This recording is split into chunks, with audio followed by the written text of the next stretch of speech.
diawali dengan memperlihatkan sekelompok warga desa tengah berbincang-bincang di sebuah kedai makanan, di mana tak lama berselang, mereka didatangi oleh sekelompok bandit yang mencari pria bernama Cho, dan para bandit tersebut bermaksud ingin memerasnya karena mengetahui Cho adalah orang kaya dan sudah menjadi target incaran para bandit sejak lama. Di saat Cho sudah terpojok dan terus menjadi siksaan para bandit, muncullah seorang wanita dari dalam kedai yang langsung menolongnya, di mana wanita tersebut sangat mahir dalam bertarung dan mampu mengalahkan semua bandit-bandit itu dengan sendirian, bahkan tidak tersentuh sama sekali oleh serangan para bandit tersebut. Wanita itu bernama Wing Chun.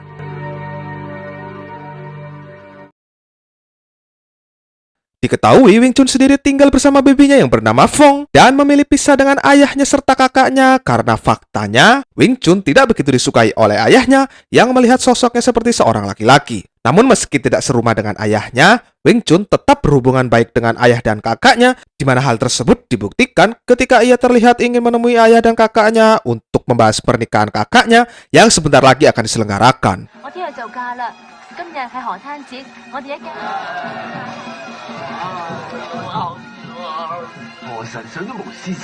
Tak lama datanglah seorang wanita bernama Yim yang entah dari mana asalnya, di mana Yim ini datang kemari bermaksud ingin meminta tolong untuk kesembuhan suaminya karena Yim sebelumnya sudah mengetahui di desa ini terdapat sungai suci peninggalan para dewa yang bisa menyembuhkan penyakit. Akan tetapi pengurus sungai tersebut menolak memberikan air sucinya dan mengusir Nona Yim dari desa ini, di mana tak lama berselang datanglah para bandit yang melihat Nona Yim dan mereka sontak langsung ingin membawanya pergi untuk ia serahkan kepada ketuanya. Jelas Wing Chun yang melihatnya berusaha ingin langsung menolongnya, akan tetapi ketika baru saja melakukan langkahnya, Wing Chun diberhentikan oleh para pria-pria yang merasa gengsi, di mana pria-pria sok kuat tersebut meminta Wing Chun untuk diam saja sementara mereka yang akan menyelamatkannya. Namun yang terjadi, pria-pria itu sama sekali tidak ada perlawanannya dan Nona Yim tetap berhasil diculik oleh mereka, dan hal itu memaksa Wing Chun bertindak, di mana dengan kemampuan yang Wing Chun kuasai, Wing Chun berhasil mengalahkan mereka semua untuk kemudian membawa kembali Nona Yim dengan selamat.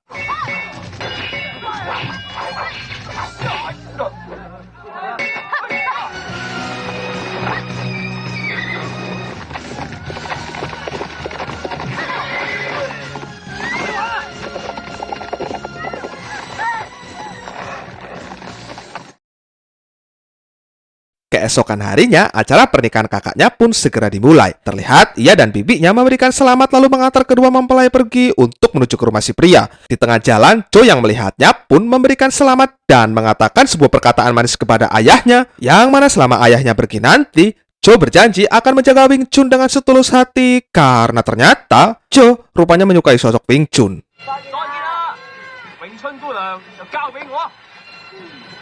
Setelah itu, mereka berdua pun kembali ke tempat tinggal mereka, di mana yang mengejutkannya, para bandit sudah menunggu Wing Chun di depan rumah dan membawa salah seorang petarung tangguhnya untuk melawan Wing Chun, di mana petarung yang katanya tangguh tersebut dengan pedenya mengatakan akan sangat mudah mengalahkannya, dan Wing Chun yang merupakan pedagang tahu dengan santainya menjawab, "Jika kau berhasil menyentuh tahu ini, maka engkau dinyatakan menang." Dan ada tahu hasilnya?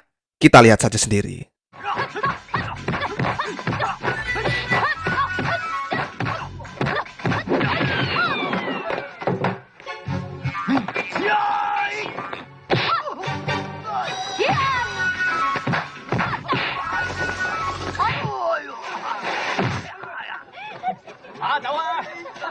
Usai pertarungan selesai, Wing Chun mendapati suami Nona Yim telah meninggal dunia dan sialnya ia juga belum membayar uang sewa penginapan selama suaminya sakit, di mana alhasil pihak pemilik pun melelang Nona Yim kepada para pria, di mana Tuan Cho yang melihat kecantikannya spontan ingin langsung memilikinya. Namun karena adanya Wing Chun di situ, ia mengurungkan niatnya dan kesempatan itu dimanfaatkan oleh Wing Chun untuk bisa meminta Tuan Cho agar mau mengambil Nona Yim dengan ikhlas, dan karena Wing Chun yang meminta, Tuan Cho pun bersedia memberikan uangnya.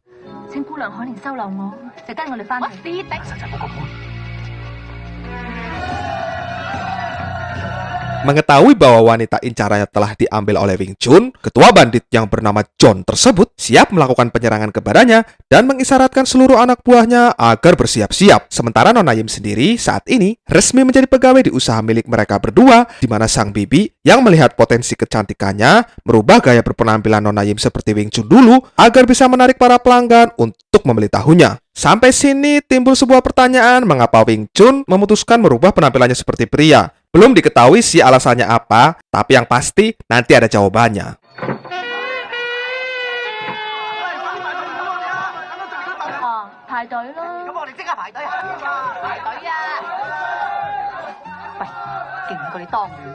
Di sela-sela antrian panjang berlangsung, kita akan diperlihatkan seorang pria yang baru saja tiba di desa ini, di mana pria yang diketahui bernama Pak tersebut rupanya adalah teman masa kecil Wing Chun dan pernah berpacaran dengan Wing Chun, dan ia datang kemari bermaksud ingin mencarinya untuk bisa melamarnya.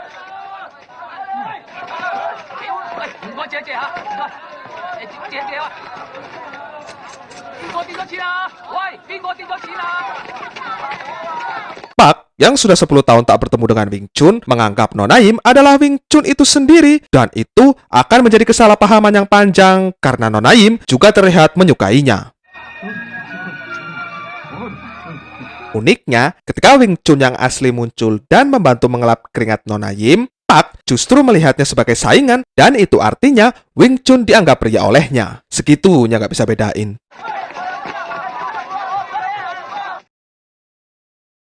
Singkat cerita, malam pun tiba. John tiba-tiba datang di kediaman Nona Yim dan mencoba untuk menculiknya, di mana Pak yang kebetulan ada di situ dan melihat kejadian itu, tanpa berpikir panjang langsung menolongnya dan pertarungan pun tak terhindarkan lagi.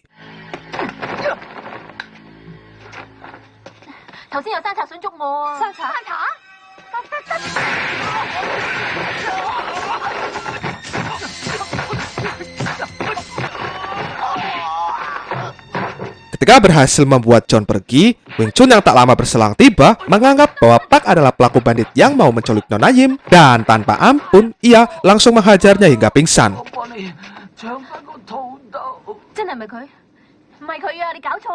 Keesokan harinya, Pak yang sudah mulai sehat kembali menemui Nona Yim, di mana Tuan Cho yang melihat hal tersebut sontak melabrak Pak dan sedikit terjadi keributan di antara mereka hingga Nona Yim akhirnya memutuskan untuk mengundang mereka nanti malam untuk kemudian Nona Yim bisa menjelaskan semuanya. Bibi Fong yang mendengar hal itu langsung memanfaatkan kondisi dengan berpura-pura akan membantu Tuan Cho, di mana ia menyuruh Tuan Cho agar datang lebih dulu lalu masuk ke dalam kamarnya supaya ia bisa mendapatkan Nona Yim seutuhnya. Tapi fakta yang sesungguhnya itu hanyalah akal-akalan Bibi Fong, karena selain ingin mendapatkan uang dan suka dengan Tuan Cho, Bibi Fong juga sudah haus akan sebuah pengenceritan karena sejak ia gadis, ia belum pernah merasakan pengenceritan alias perawan tua.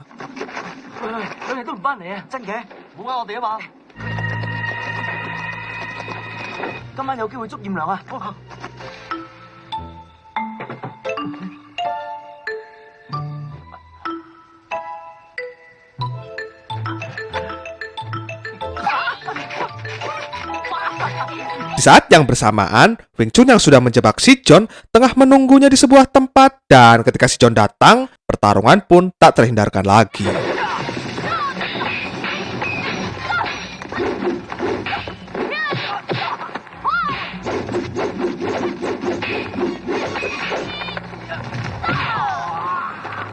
Terjadi jual beli serangan di antara mereka berdua, di mana Wing Chun tak menemukan kesulitan berarti saat melawannya, dan Wing Chun berhasil membuat John akan menangis seumur hidupnya karena Johnny milik si John dibuat hilang oleh serangan Wing Chun, dan itu sangat-sangat menyedihkan.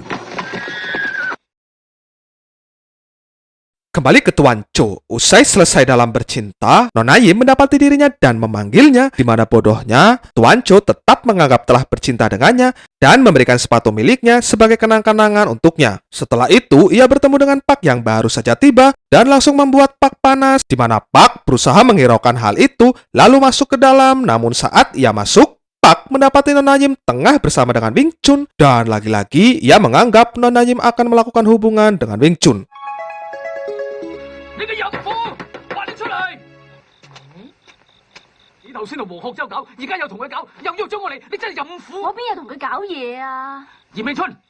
自從你10歲嗰年嚟咗雲南，我就一直咁掛住。你真係蠢啊！頭先除衫嗰個唔係我，係佢啊！ Ketika sudah disadarkan bahwa Wing Chun adalah seorang wanita, Pak seketika tersipu malu dan pada tahap ini, Wing Chun yang paham akan sosoknya tersebut justru memilih diam dan tidak mengakui identitas yang sebenarnya karena ia ingin melihat sampai sejauh mana Pak mencintainya.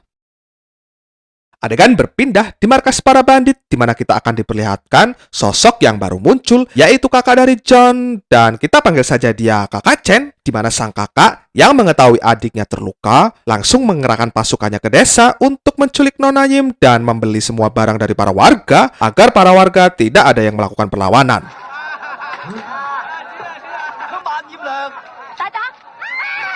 Lalu ketika Wing Chun sudah berhadapan dengan Kakak Chen, pertarungan pun dimulai.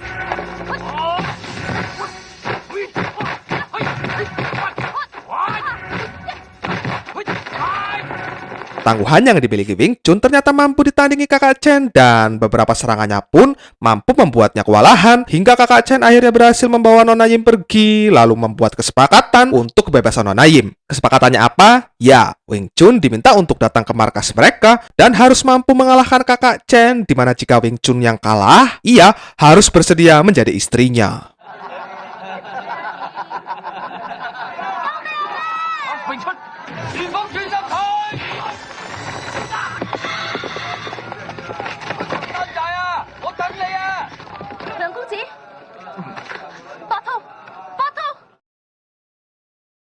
Singkat cerita, malam pun tiba. Wing Chun mulai merasa bahwa Pak tidak mencintainya dan hanya mencintai Wing Chun yang dilihatnya selama ini. Sang bibi juga sebenarnya sudah memaksanya untuk mengakui saja yang sebenarnya kepada Pak agar bisa melihat respon seperti apa yang akan ditunjukkan Pak. Namun Wing Chun tetap tak ingin memberitahukannya dan memilih pasrah lalu pergi menyelamatkan Nona Yim di mana Pak yang tak lama berserang sadar juga ikut menyusulnya dan mereka berdua pun kembali bertemu di sini.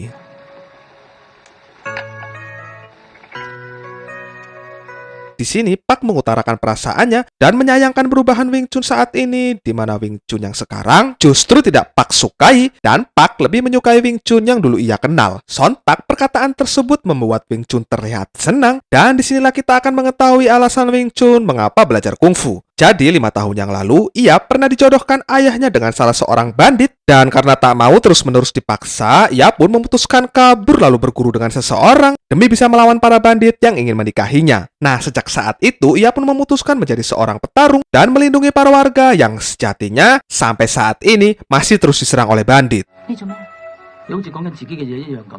Mendengar kisah Nona Yim yang diceritakan Wing Chun, Pak pun justru menemukan keyakinan bahwa dialah Wing Chun yang selama ini ia cari. Dan pada momen ini, akhirnya Wing Chun mau mengakui identitas aslinya yang otomatis membuat Pak bahagia. Wing Chun, tibalah waktu di mana mereka datang untuk menyelamatkan Nona Yim. Kakak Chen memberikan sebuah tantangan dalam pertarungannya kali ini, di mana Wing Chun diminta untuk bisa mencabut tombak tersebut jika ingin dinyatakan menang. Dan jelas, tanpa banyak pertanyaan lagi, Wing Chun pun setuju dan pertarungan pun dimulai.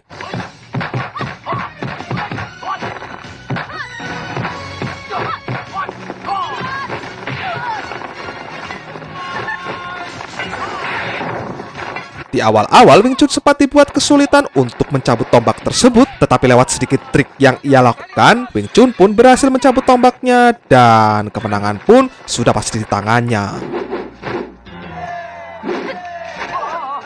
Sebelum pergi, Wing Chun diminta untuk kembali lagi dalam waktu 3 hari ke depan untuk menjalani pertandingan kedua. Dan jika Wing Chun bisa menang lagi dalam pertarungan nanti, Kakak Chen bersedia menuruti kemauannya. Wing Chun,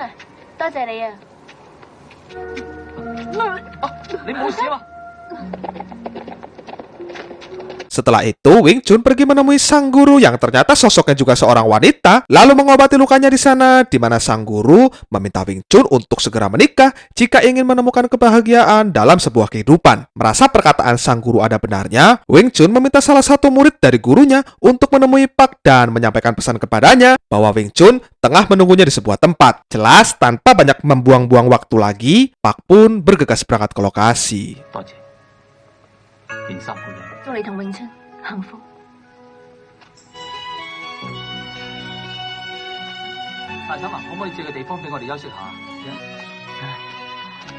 Setelah mendapatkan tempat untuk berpacaran, mereka berdua mencoba mencairkan suasana dengan mengobrol, di mana terlihat keduanya sangat kaku dan malu-malu, sampai akhirnya Pak berhasil mendapatkan momentum. Barulah saat itu, Wing Chun resmi melepas identitasnya sebagai seorang perawan. 我哋先成親。哎呀，哎呀，叫你咁啊，係自然反應嚟噶嘛。有次好勁嘅。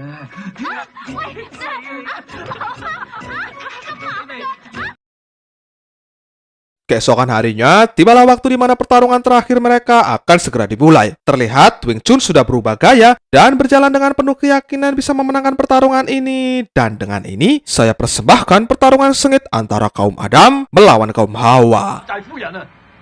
你仲未有資格做我仔啊！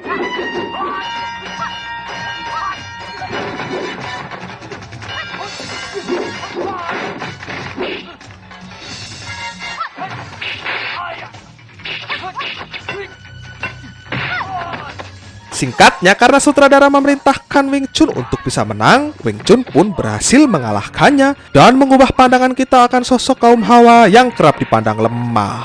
睇怕今次你都要叫我做阿媽啦啩？打到我手都背埋啦，唔打啦。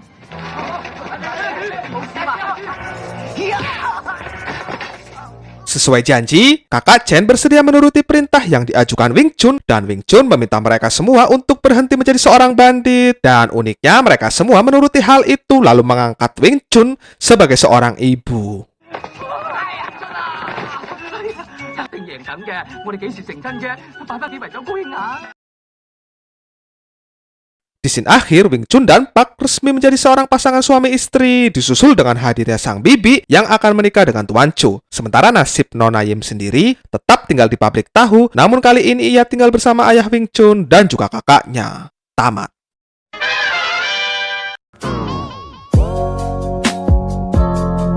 Oke bos, sekian dulu untuk pembahasan filmnya kali ini. Mohon maaf jika ada kesalahan dalam pembahasannya. Dan seperti biasa, thanks for watching. See you the next video. Peace always and see you again, man.